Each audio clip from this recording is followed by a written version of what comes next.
Hi, I'm Glen Rivera. You are listening to Disco Queen with Wayne DJC.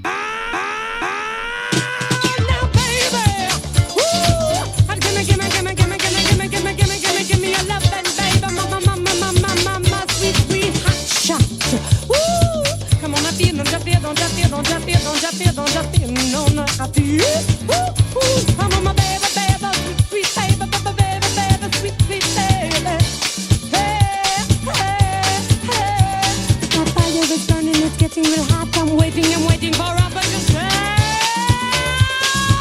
Woo, yeah.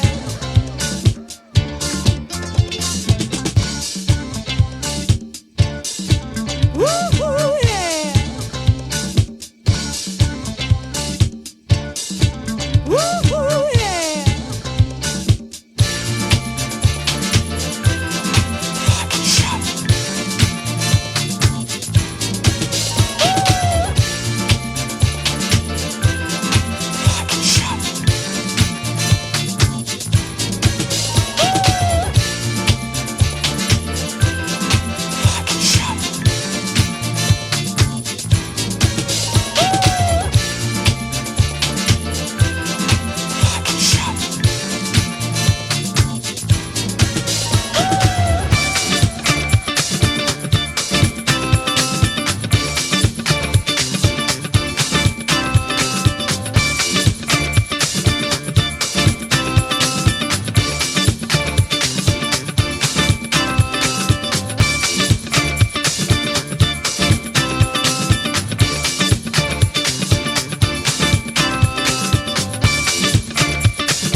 Welcome back to Disco Queen, show I do every fortnight on Spotify, Podbean and YouTube.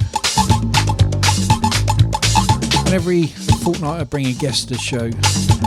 On this show we have DJ producer Mr. Reconstructed Robbie Rivera on the show. Track playing Hot Shot, Karen Young, 1978. Karen Young, an American disco singer. Hot Shot, the debut album. It was released in 1978 on Ultra Moda Music. The album features 2 disco hits, all written, produced and arranged by Andrew Kahn and Bert. I can't pronounce that surname. The title track, Bring On The Boys, and Baby You Ain't Nothing Without Me.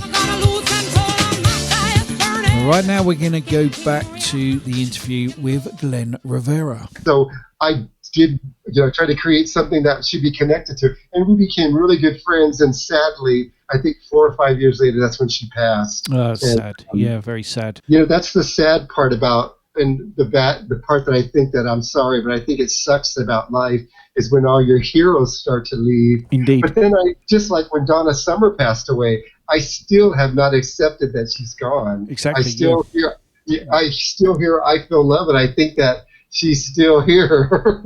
Yes. Yeah. Here to me, she's still here because she's the music. Well, what's so amazing about Donna Summer is I think when when Love to Love You Baby came out, I think I came in when the 3rd album, I Remember Yesterday, or that was the 4th album, excuse me. But when that came out, I immediately became a fan because I heard, I Feel Love, I Remember Yesterday, Take Me. I was just drawn into her, the sexiness, the sensual feeling of her voice. So I immediately went back and bought Love to Love. I've heard the songs before. I think I saw a preview of Looking for So Good Bar in the theater, and it opened up with Try Me, I Know We Can Make It. And it was like a DJ mix of 4 songs and segments from the movie, scenes from the movie that were mixed together. And that was a big impact on me. I thought, what's this song, Try Me, I Know? I didn't know it was called Try Me, I Know We Can Make It. But I heard the melody and I thought, what the hell is this song? It's so pretty. And so I went back to her catalog, and Friday nights, I think before I was able to go out to the clubs or do anything, I'd lay in my bedroom with the lights down low and listen to both sides of every album over and over. So I understood her voice, and I could hear her range, which notes she could sing in. Her voice was just so angelic and beautiful, but yet sexy and very 70s. It had that sensual, sexual freedom kind of a feel. And that's when as she grew older as an artist, she grew her voice. When she sang MacArthur Park, it was like, is this the same woman that sang Love to Love You Baby? So she matured and grew. Indeed. But to me, she was always that little sexy girl still, although I think she kind of denounced that at one time. And then when she came back, when you saw her in 93, I think at that time she started doing a lot of her old disco songs again. Yes. Because she realized that, hey, I'm the queen of disco, at least I'm the queen of something. So she embraced it, and I was happy she did, because I was a little bummed out when she was, not wanting to sing Hot Stuff and, Love to Love You Baby anymore. But she did them again, and she did them. Her voice was still I think she was the most incredible female vocalist on this planet. A lot of people that don't understand her never really listen to her material. Even that Wanderer album, which I didn't like very much, that was on Geffen, when she decided to go to a little bit of a new wave sound. Yes. Wanderer. Yeah. That has some of the most incredible vocals. Grand Illusion was the strangest song when I first heard it. And then all of a sudden I thought, that's Donna Summer. That's another way she did, like when she did I Feel Love. Who would imagine that anybody could sing a song that had like sequencers going, and then she can go, ooh, I feel love, sing like that, and make it like it was like another chapter in music, but yet it broke barriers. I remember hearing on the radio and thinking, this song is just like it's from outer space. It was just so futuristic and so new. And of course, Marauder gets credit 1,000 times for that because that was so innovative. That was amazing about Donna Summer is that her voice, even the last time I think I saw her in concert, was always on top. She always, she kept, you could tell that she was either born talented, she had this voice, or she rehearsed a lot. She just was able to sing. From what I understand, she was able to go in and do one take, and it was done. Georgie was even amazed. I think I heard him in an interview saying that he couldn't understand how she could go into a studio and just record the album with one take. That's how beautiful her voice was, so trained, and she knew her voice that well. She left us far too early. I was fortunate once again to, like you said about meeting people. A friend of mine was a Donna Summer fanatic. My best friend. You couldn't say, if you said anything bad about Donna Summer, you'd get what we called the Eminem eyebrows, where he'd raise his eyebrows to give you a direct look. But he told me that he was going to see her at this art gallery, that she was now going to be an artist. And he said, do you want to come with me? I'm going to, we're going to go and we're going to dress up. We're going to go and meet her. And I said, I would love to. So I went and I met her and Bruce. And I'll tell you, meeting Donna Summer was like probably one of those moments in life I was holding my breath, because when I saw her, just to see her from across the room, you knew you were looking at something very special just by looking at her. When you saw her in person, when you were that close up to her, because we were able to talk to her and Bruce right in front of them, talking to them. And Bruce was another person. At the time he had a record label called Purple Heart Records.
and I was a member of a pool, and he was trying those records out, and I started talking to him about those. But he is another, just the most incredible people. She would look you in the eye and not try to swerve away from any conversation. She was interested in what you were saying and would listen to every word you said. And I saw that in most people she was talking to.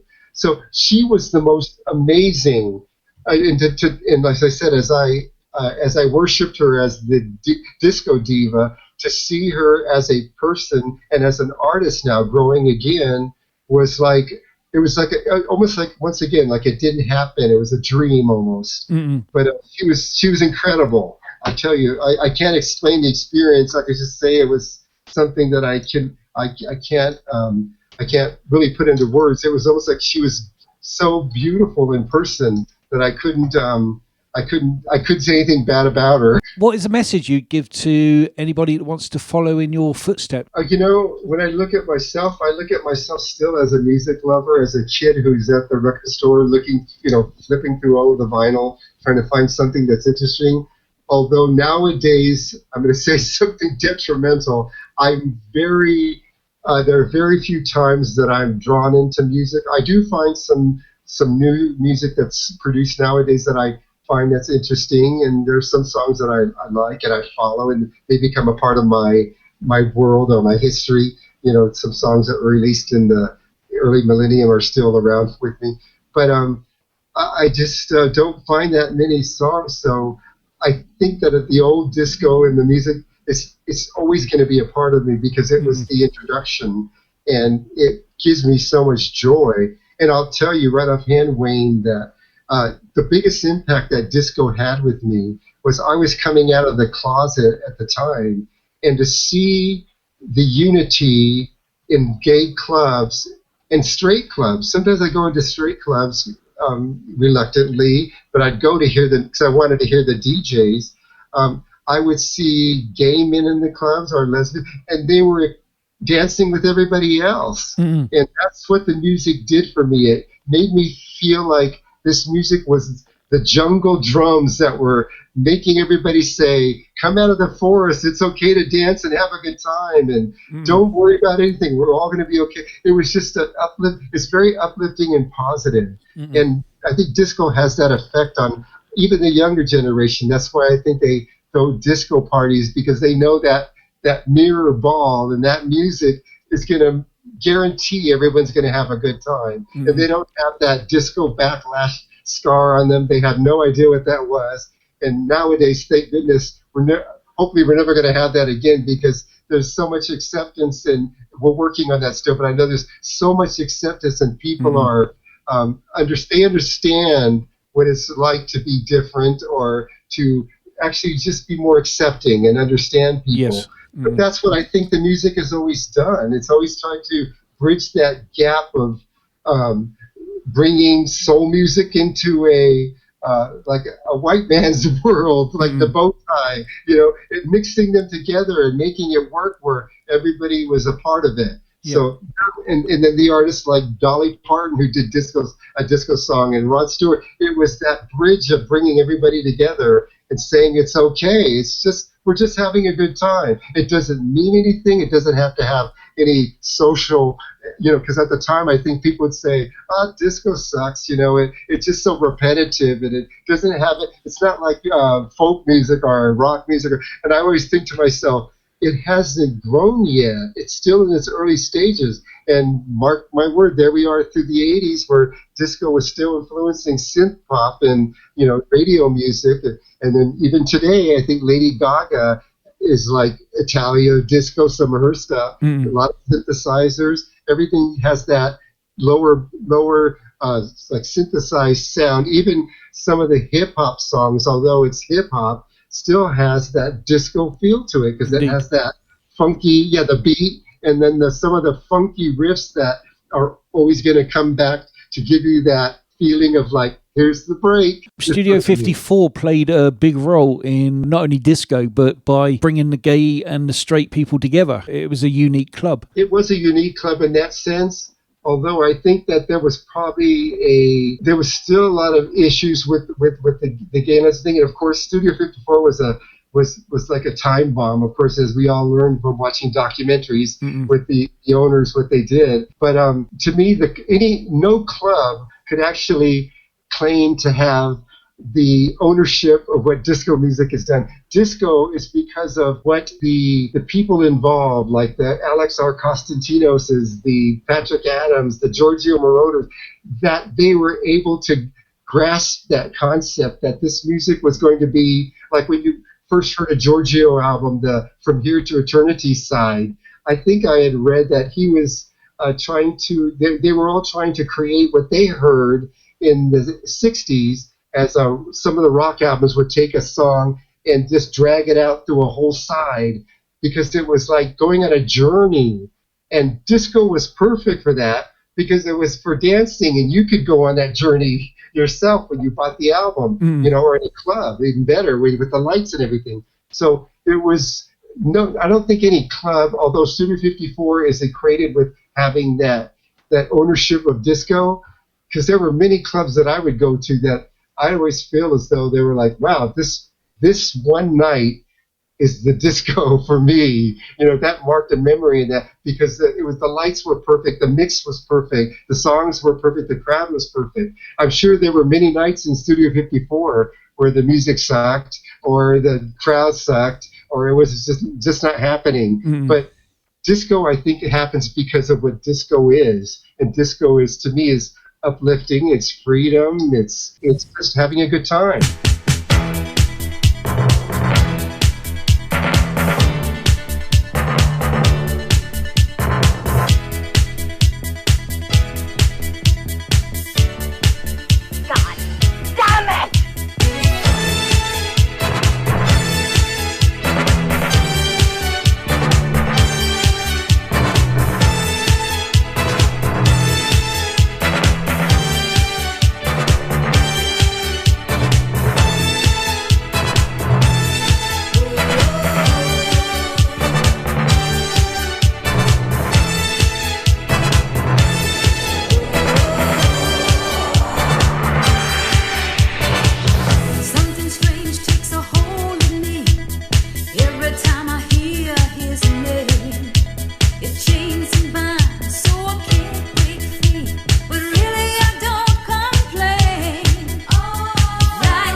once again, Italio disco took over in the 80s because those Italians knew how to create happy music. All their traditions were about celebrating with traditional songs that were uplifting. And what did they do? They took disco and made it electronic because, of course, at the time you couldn't hire a full orchestra as you could in the 70s.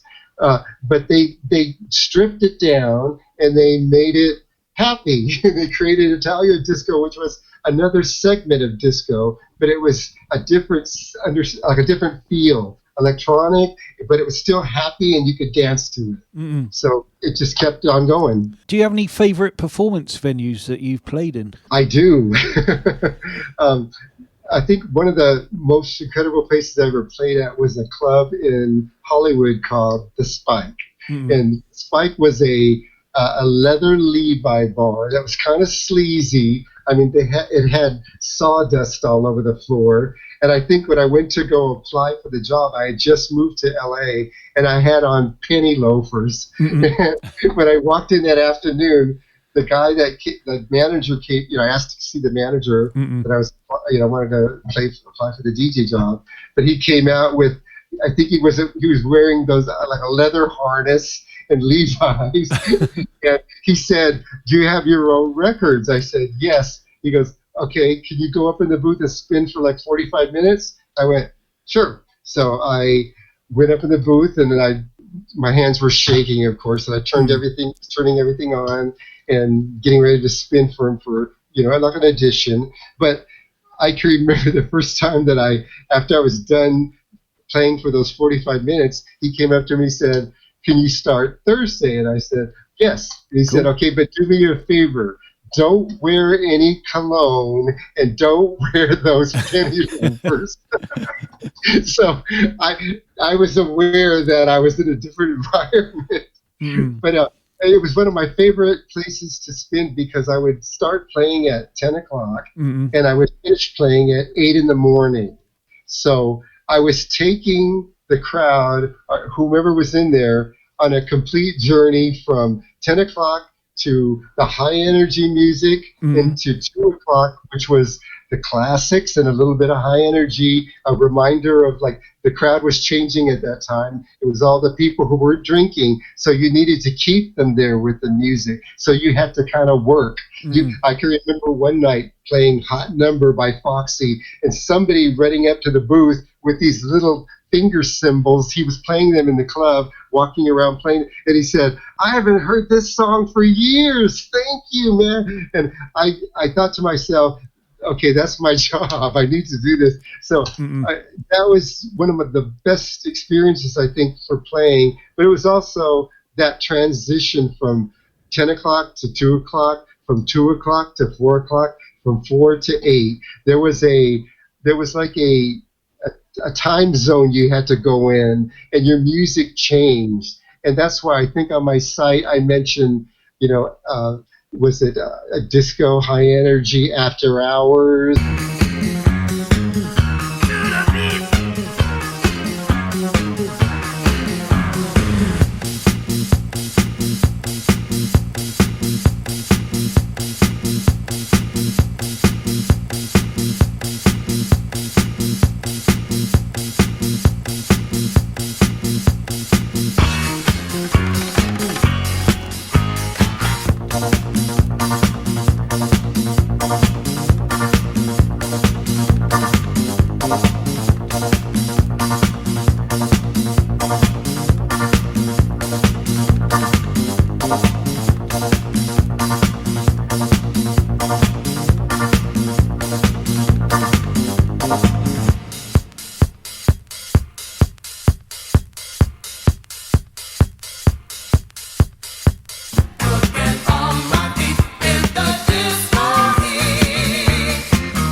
Yes, I'd love to. Let's party a little bit. All right.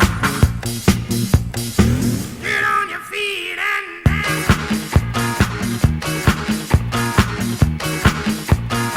Get on your feet and dance.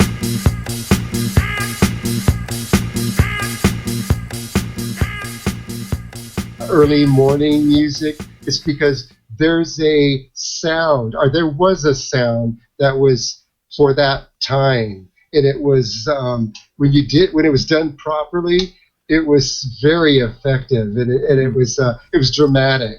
It was very dramatic. So that was my favorite place to spike. Awesome. And how do you feel the internet has impacted on the music business in the last couple of decades? I hate to be mean, but I think it's wonderful. I mean, I find when I first started posting stuff on a channel or on my website, I would get nasty. Sometimes, most of the time, I would tell you though, there were good emails from either people that were in the recording session, or the producers, or the actual artists, and they thank me, say thank you for bringing my music back. I appreciate it, and keep on doing what you're doing. But sometimes I would get I won't name them, but I'd get people, some of the involved people that would say, "How dare you take down my song? You owe me money." And I would think to myself, I even told a couple, I'd say, "I'm a DJ. I've been a DJ since 1977. I played your songs in the club. I played them without you knowing it. I played them to promote them, to keep them alive. There's nothing I'm getting from this. I'm not being paid. As a DJ, I was being paid, but still, the music was, I would do it for free back then because I loved the music so much." Yes. So the whole purpose of media, and I think some of those people throughout time, some of them have come back and we became connected and we've spoken. And I think they understood what my purpose was. It wasn't because I was trying to sell, we make money off their music. I was trying to keep it alive. Indeed, yes. And I was telling people, this is great, and most of the people that I think from the millennium through actually a little earlier than that, most of the people that communicate with me are younger people that weren't even in the disco, from that era, but they are enthralled by it. They hear it and they're like, "This is so cool, and how do I get this, and is there more music like this?" So I just find it amazing that no matter what, it's like the rock and roll, the rock and roll is here to stay era of the 50s, how the 60s, they brought it back in it, but disco keeps coming back, and it I think it's because it has a more of a lasting sound, where rock and roll, Elvis, you couldn't play Elvis in the 90s and got away with it, or you could in a retro sense, but not, totally rejuvenate it, and you're going to get some new fans of Elvis. But disco is like, when you play it, people want to be a Donna Summer fan when they hear "I Feel Love." I mean, I think there's an Amazon commercial with Donna Summer's "I Feel Love," and they equate it with an opera singer because of the way she delivers the vocals. But that's just how much of an impact that music still makes, and will always make, I think, throughout time. If there was anything in the industry that you could change, what would it be? Nothing really, because I think that things happen, and if you change it, like if you were to come in and say, "I'm going to change this," the only thing you're going to do is you're going to fight for yourself as being somebody who's going to be as Giorgio was, I think, at the time when Neil Bogart said, "Make a whole side version of Love You Baby." Giorgio was like, "Okay," he did it. He did a couple of breakdowns with volume and stuff, but he still created that long mix, and it made him a forerunner in that style of the side one, or the segue, like the Once Upon a Time, where everything segued and tells the story.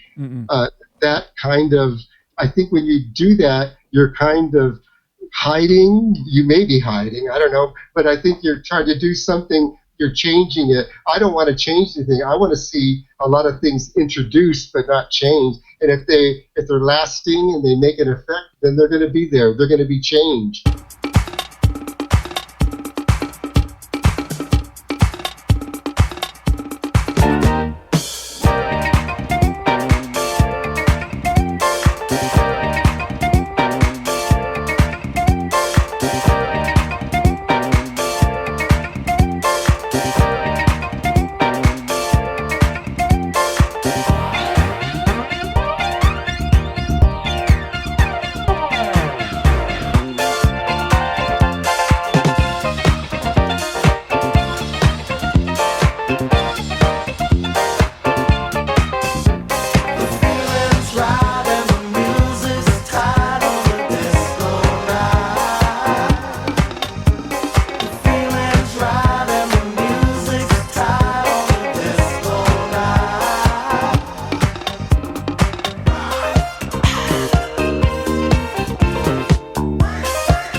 but there's nothing particularly that I'd like to change. I think what I'd like to do, and I think I will be doing, is I think the last breath I take on this planet is going to be thinking about music, or Yes. humming a song in my head, or remembering a song. So I just want to always. The only thing I want to change is the fact that if it ever happens, I'll never forget about music. I'll never get that to forget about the music and what it's done for me, because that's the most important thing for me, and I'm very fortunate to have the space to do it in. Yes. Now, COVID's kept everybody out of work for the last 18 months. Do you have any upcoming shows you want to tell everybody about? I have a show in my house every day, trust me. Like I said, it's funny, Wayne, when I work on these restructure mixes, sometimes I'm up at 3 in the morning because I have an idea and I can't sleep. So I'll come back into my work area, switch everything on and start working. And then I'm up till 8 in the morning, and I may have a mix half done, and I may have stopped because I've run out of whatever ideal or the energy I had in it or something. But it's just I say I've been having a show because there's always something going on in my head that's with the music. It makes it. I mean, I don't know if you've noticed, but a lot of times there's an ad for something that I like to say is coming, because I want everybody to remember that great song again, and that it's going to be different. Because I'm gonna try to make it different. But that's just the excitement of my day of having. So I don't think I need to be behind the turntables anymore. Yes. But the last time I did the turntables was in San Francisco at a wonderful club called Go Bang that has a lot of young fans they love the old disco scene, and they celebrate like it's Studio 54. Oh yeah, and that's cool. Yeah, it's just amazing. But the DJing in front of a crowd I can do. I'd like to do it, but I love celebrating like the way I'm doing it now with the restructure mixes and playing with them and having the music, in my hands, like where I could do play and do with what I want with it. So awesome. That's kind of what I meant when I say. In the COVID thing, I think my partner said to me one day, he said, there's going to be a hell of a party when this is over. Indeed, and yes. I'm hoping that there's going to be a lot of big disco parties for all walks of life, that people are going to just realize that lockdown was worth for us seeing that there's something we're going to miss, and it's each other when we're not able to see each other. Even strangers on the street. I can remember driving through my town. I live in the gay area of town here called Hillcrest. Okay. And one Saturday night I was out about 11 o'clock, and there was not a soul on the street. And I realized, oh my gosh, how I have abused this of not looking at everybody and seeing and appreciating everybody being out and just that energy. So I hope there will be, and I think there will be. I think in people's minds there are. But the big promoters, there's a lot of times when I take on a project, I'm very fortunate because, as I said, my partner has made it the ability for me to choose what I'd like to do, and I choose to work on my music. He supports that. So more than anything, he's like, work on your music, that's what you love. Yes. So I've been very fortunate that I can, and going back to the artist thing, there have been a lot of artists that I've met. I think Cynthia Manley was one of the biggest artists. She was an incredible energy and a beautiful soul, and I don't think I've even dealt with her passing. It's like Donna. It's like she's still here. But yes. I was able to pick some of these people who were opening up to me and saying, let's do something together. I was able to pick up on that and decide for myself if it was the right energy. So, but Wayne, what I'm getting to is I love where your head's at. I think it's great. Our listeners can find you on the internet, shadesof70s.com. Yeah, I don't know if you've ever, I don't know if it's, but I think there's a website called discovideomix.com. Okay. And that has like over 300 of the video mixes that I've done where I will pair an old disco song or a recent song, dance song, with a movie, and it's or a movie or a TV show or something. But it speaks differently to me, because that's pretty much what I wanted to do with that also, was just have two different things that have nothing in common, but they work. Okay. Where else can they find you? YouTube, Facebook, Blogger, and I have my own web, the Shades of 70. But Yes. That's a lot of work right there. That could take up my whole day. That's when you start blogging, it's almost like you have to love blogging, or you're gonna find you're at a time. And that's Glen with 2 N's. That's correct. Thank you, Wayne. Glen Rivera. It's been Wayne, you are fabulous, by the way. I have Thank to you. say. Thank you very much. You are too. It's been a joy talking to you, Glen. Same here, Wayne. Fabulous story, amazing story. Thank you for your time. Thank you. Okay, Wayne, you have the rest of your evening. Will right? do. And you have a great day. Thank you, Wayne. Okay. Bye-bye now. Bye-bye. Bye. Here we go, my interview on this show. Glen Rivera, DJ producer. Get on up,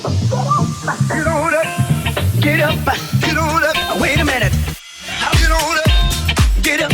You also heard Get up, get on up. Earthquake, The Flirtations, 1983, Disco Nights GQ Band, 1979, Sylvester from 78, Dancer Disco Heat. Get on up like a sex machine. Right now, Wait a I'm going to minute. finish up on Your arm. Get Up, I Feel Like a Sex Machine, NST on the edit, from 1970, James Brown. You got to have the feel. In 2 weeks' time, Sugar your bone. we have Get it together.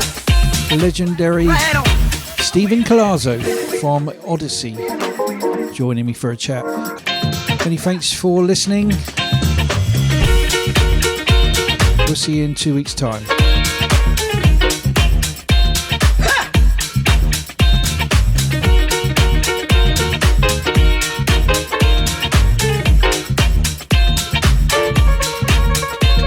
Get up, get on up, get up, get on up, get up, get on up, get up, get on up, get up, get on up, get up, get on up, get up, get on up, get up, get on up, stay on the scene, get on up, like a sex machine, get on up, get up, get on up, stay on the scene, get on up, like a sex machine, get on up. Wait a minute.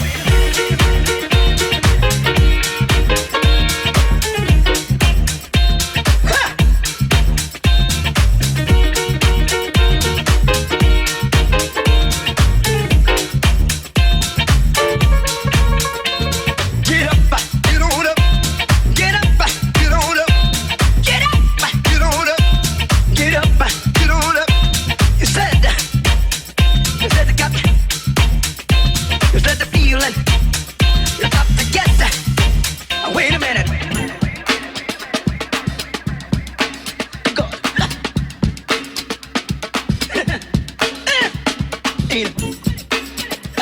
Ain't it funky? Ain't it funky? Ain't it funky? Go. Fellas, I'm ready to get up and do my thing. I want to get into it, man, like a sex machine, man. Moving, doing it, Can I turn it off? 1, 2, 3, 4. Get up, get on up, get up, get on up. Stay on the scene, get on up, like a sex machine. Get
Ain't it better? Better, better, better. I'm ready to get up and do my thing. I wanna get up and do my thing. I wanna get into it. Like a, like a, like a, like a, like a, like a sex machine. Get up, get on up, get up, get on up, stay on the scene. Get on up, like a sex machine. Get on up, get up, get on up, get up, get on up, stay on the scene. Get on up, like a sex machine. Get on up. Wait a minute.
Remembering the good times of the 70s, 80s, and 90s.